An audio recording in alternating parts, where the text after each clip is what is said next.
बालन शाह और उनकी राष्ट्रीय स्वतंत्रता पार्टी प्रचंड बहुमत से नेपाल में सत्ता में आ रही है, लेकिन अभी उनकी ओथ टेकिंग उसमें थोड़ा वक्त लग रहा है। नेपाल में क्या ताजा हालात हैं और बालन शाह की शपथ ग्रहण कब हो पाएगी, इस बारे में मेरे साथ बात करने के लिए एक बार फिर से मौजूद हैं डॉक्टर प्रमोद जायसवाल, जो कि डायरेक्टर हैं Nepal institute for international cooperation and engagement के। प्रमोद जी, आपका एक बार फिर से बहुत बहुत स्वागत है। एक ब्रेक के बाद आप हमारे दर्शकों से जुड़ रहे हैं। कब बालन शाह का शपथ ग्रहण समारोह होगा? सर, जैसे अभी चर्चा हो रही है, मुझे लग रहा है कि नेक्स्ट फ्राइडे, आज फ्राइडे है, अगले फ्राइडे तक उनका शपथ होगी। बहुत लोग ये कह रहे हैं कि नेक्स्ट फ्राइडे जो रामनवमी है वो दिन बहुत लाइकली है कि उस दिन वो होगा शपथ। तो मुझे लगता है कि within a week government form हो जाएगी नेपाल के। बीच में एक बयान आया आरएसपी के वाइस प्रेसिडेंट का, डीपी अरियाल का। उन्होंने कहा कि ऐसी हमने कोई कमिटमेंट नहीं कर रखी थी कि बालन शाह को ही प्रधानमंत्री बनाया जाएगा, जबकि पूरा का पूरा चुनाव कैंपेन सब इसी बात पर था कि अगर आरएसपी चुनाव जीतती है तो बालन ही नेक्स्ट प्राइम मिनिस्टर होंगे। तो ये पूरा का पूरा विवाद दिखाता है कि कोई इंटरनल फ्रिक्शन है पार्टी में क्या? जी, वो वक्तव्य आया था, उसके अगले दिन ही उन्होंने फिर उसको करेक्ट किया। उन्होंने बोला कि अगले प्राइम मिनिस्टर बालन ही होंगे। वो जो एग्रीमेंट था वो मैंने नहीं पढ़ा था, उनका कहना ये नहीं था कि बालन प्राइम मिनिस्टर नहीं है। जो भी है उससे थोड़ा जो आपने बताया वो थोड़ा दिखता है कि उसके और भी जो कैपेबल लीडर्स होंगे, सीनियर लीडर्स, जो बालन तो 3-4 महीने ही हुआ जो आरएसपी ज्वाइन किया, तो वो थोड़ा हो सकते हैं उनको थ्रेट फील हो रहा हो, या वो अपना फेवरेट कैंडिडेट को आगे बढ़ाना चाहते हैं। वो शायद मुझे लगता है थोड़ा पार्टी में जो स्टेटमेंट से दिखती है। रवि लबीछाने और बालन के बीच ताल्लुकात कैसे हैं? सत्ता जो है एक जब दूर होती है आपसे तो दो व्यक्तित्वों के, बड़े व्यक्तित्वों के बीच में ताल्लुकात कुछ दूसरे तरीके के होते हैं। लेकिन जब सत्ता आपकी पकड़ में आ जाती है और वो फ्रूट आपको नजर आने लगता है, तो उसके बाद हमने देखा है कि बड़ी राजनीतिक शख्सियत जो होती है उनके बीच में आपस में फ्रिक्शन आने लगता है, टकराव आने लगता है। अब तक दोनों किस तरीके से बिहेव कर रहे हैं? अभी तक बालन और रवि लामिछाने जो पार्टी का अध्यक्ष है उनमें ज्यादा डिफरेंसेस नहीं है। वो दोनों बात कर रहे हैं, बहुत सारे चीज इलेक्शन से पहले भी सॉर्ट किए गए हैं जो शायद बहुत सारे अदर पॉलिटिकल लीडर्स को पता नहीं है। तो जैसे, और दूसरी चीज है कि दूसरे पॉलिटिकल लीडर उनको रवि लामिछाने और बालन को अभी इमीडिएटली बड़े लीडर के रूप में एक्सेप्ट करना थोड़ा दिक्कत महसूस हो रही होगी। जैसे स्वर्णिम वागले जो सेकंड रैंक लीडर है, डीपी अरियाल जो सेकंड या थर्ड या विद इन क्या रैंक है, मतलब सेकंड थर्ड रैंक के जो लीडर्स है, उसके बीच में आ गए हैं बालन। तो वो थोड़ा अनकंफर्टेबल फील हो सकता है। मगर मुझे लगता है ये सब पार्टी डिसाइड करेगी, और पार्टी का अध्यक्ष रवि लामिछाने और बालन में बहुत सारे चीज पहले बात हो चुकी है, अभी भी हो रही है। तो मुझे लगता है वो सिचुएशन नहीं आएगी, क्योंकि दोनों का एक कम्प्लीमेंट्री है। जैसे मान के चलिए कि रवि लामिछाने के बहुत सारे केसेस है अभी भी, तो उनको सत्ता प्राइम मिनिस्टर का पोस्ट लेना अभी उतना अच्छा सिचुएशन नहीं है। वो लेते ही पार्टी फिर धराशायी हो जाएगी। दूसरा चीज है कि बालन एक स्वच्छ छवि का एक इमेज है, मगर उनके पास पार्टी का बैकअप नहीं, उनके पास कोई पार्टी नहीं जो मर्ज किए है। तो दोनों के एक दूसरे का नीड है जिससे दोनों बंधे हुए, और मुझे लगता है वो चीज बहुत मायने रखती है आज के दिन में, क्योंकि दोनों एक दूसरे को जैसे चैलेंज करेगी, पूरा जो यथार्थ का धरातल है वो हिल सकता है। और मुझे लगता है ये चीज का अंडरस्टैंडिंग दोनों लीडर्स में है। आरएसपी 3-3.5 साल पहले बनी थी, तो बहुत सारे कार्यकर्ताओं ने आरएसपी को खड़ा करने में, आज उसको जिस स्थिति में वो है उसको लाने में एक जान लगाई होगी। वो बालन जो है वो लेट एंट्रेंट है आरएसपी में आए और प्रधानमंत्री पद के उम्मीदवार बन गए। थोड़ा सा वो ठगा हुआ महसूस तो नहीं कर रहे कि हमारी मेहनत और बालन जो है उसमें आकर, जिसे कहते हैं कि लास्ट में आकर मलाई पूरा का पूरा जो है वो छानने के लिए वो आ गए वहां पे?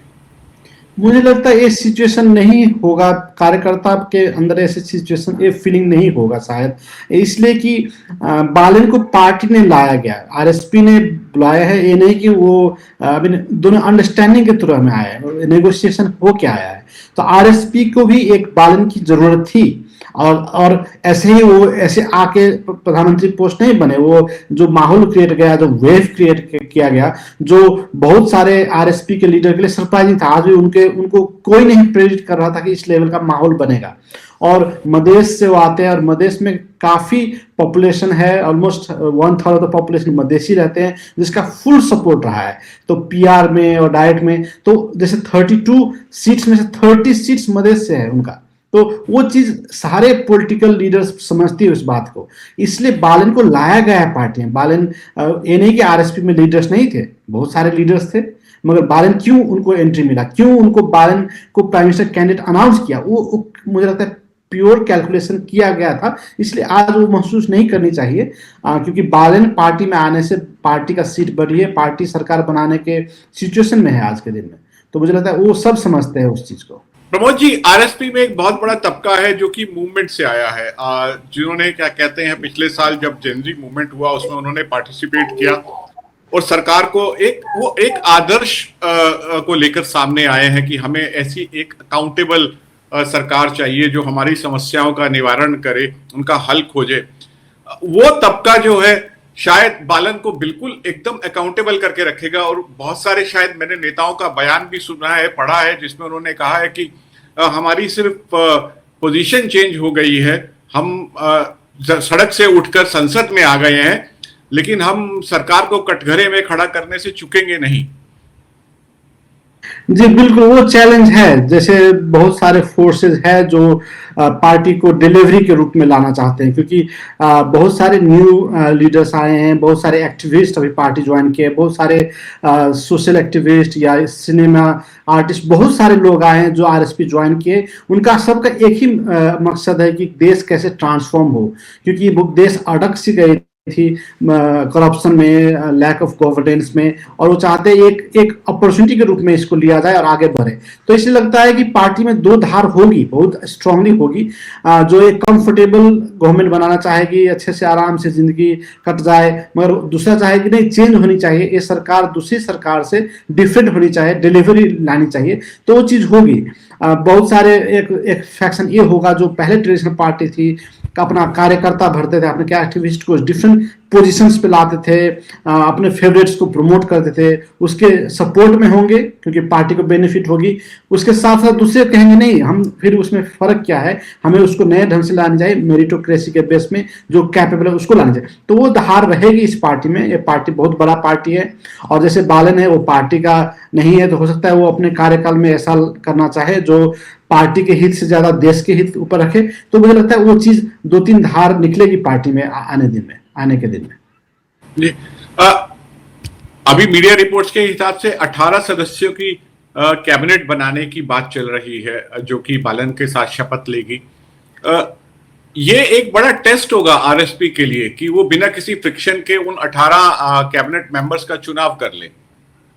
जी, कोई बोल रहा है 14, कोई बोला 18, जो भी होगा, मतलब वो चैलेंजिंग है क्योंकि बहुत सारे लीडर्स हैं जो उसको क्लेम करेंगे। मगर मुझे लगता है नई पार्टी है और एक डिसिप्लिन पार्टी है अभी क्योंकि और ये पार्टी के फ्यूचर अभी बहुत लंबे हैं। तो मुझे लगता है वो इजिली सॉल्व कर पाएंगे, क्योंकि senior most based on experience सारी चीज को देख के पार्टी सक्षम है कि उसको अच्छे तरह से रिजोल्व करे।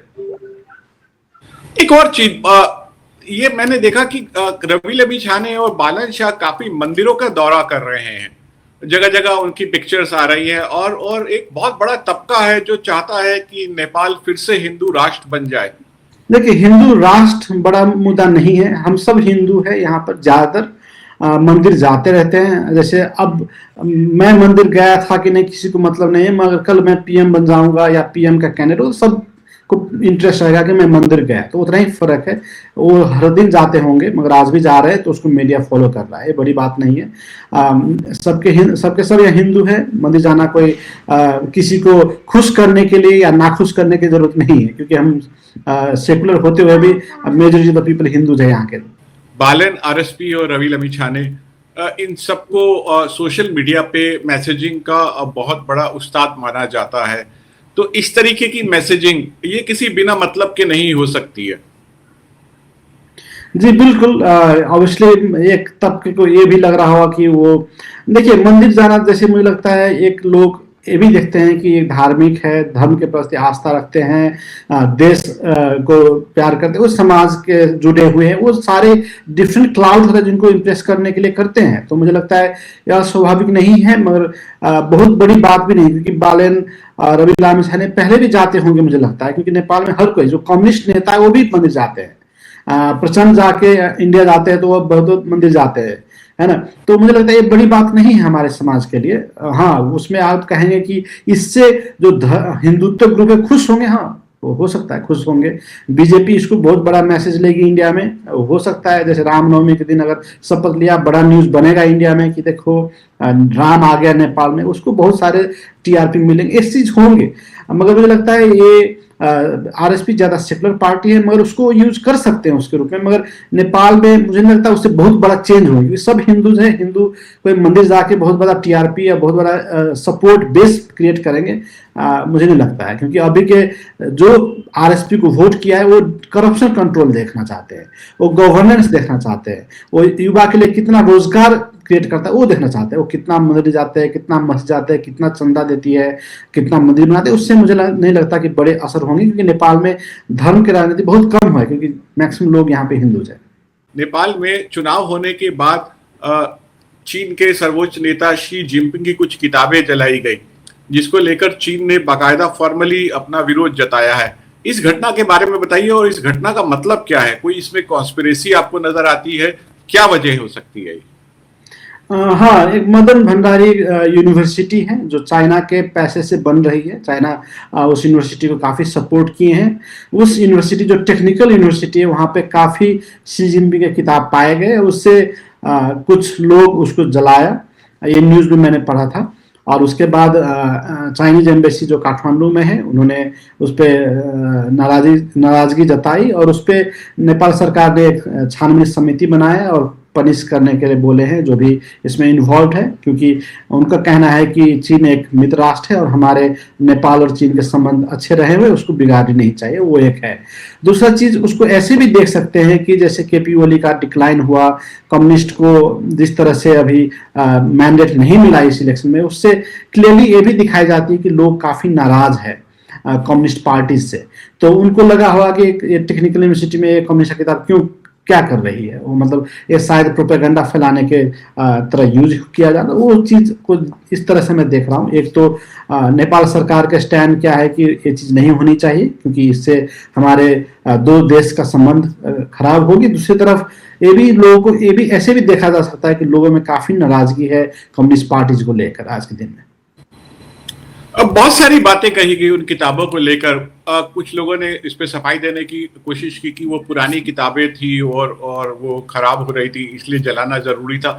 लेकिन फिर नया बयान आया कि वो नई किताबें थी, और इसके बाद उसके जिस तरीके से वीडियोस आए और वो सोशल मीडिया पे चले, अब तो शायद वो वीडियोस हटा दिए गए होंगे, जिस तरीके से उसमें दिखा दिखा के वो किताबें जलाई जा रही थी। जी, पुरानी किताब है इसलिए जलानी चाहिए, मुझे लगता है ये उतना तार्किक नहीं है। पुरानी किताब जितनी पुरानी होती है लाइब्रेरी में उतना अच्छा लगता है, क्योंकि वो किताब धीरे धीरे मिलना मुश्किल हो जाती है। तो मुझे नहीं लगता किताब कभी पुरानी होती है, किताब कभी पुरानी नहीं होती। जितना पुरानी हो उसका महत्व बढ़ जाती है। तो वो मुझे लगता है तार्किक नहीं है। इसमें इंटेंशनल था, कोई ग्रुप शायद खुश नहीं थे या किसी ने करवाया भी हो सकता है, कभी कराते हैं ऐसे। बहुत सारे घटना देखे हुए संसार में होते रहते हैं, उस ग्रुप किसी ग्रुप का कभी प्रोवोक करने के लिए, कभी किसी को कंडेम करने के लिए बहुत सारे एक्शन होते हैं। तो मुझे लगता है उस तरह से लेनी चाहिए। एक पुरानी किताब होने से जलाने का एक निरता तुक बनती है इस बात में। धन्यवाद प्रमोद जी इस अपडेट के लिए। हम आपसे लगातार बात करते रहेंगे और जानते रहेंगे कि नेपाल में जेनजी रेवोल्यूशन के बाद बालन शाह प्रधानमंत्री और किस तरीके का कामकाज कर रहे हैं, और क्या वो नेपाल की जनता की उम्मीदों पर खरा उतर रहे हैं। इस अपडेट के लिए अभी बहुत बहुत शुक्रिया। धन्यवाद सर, नमस्कार।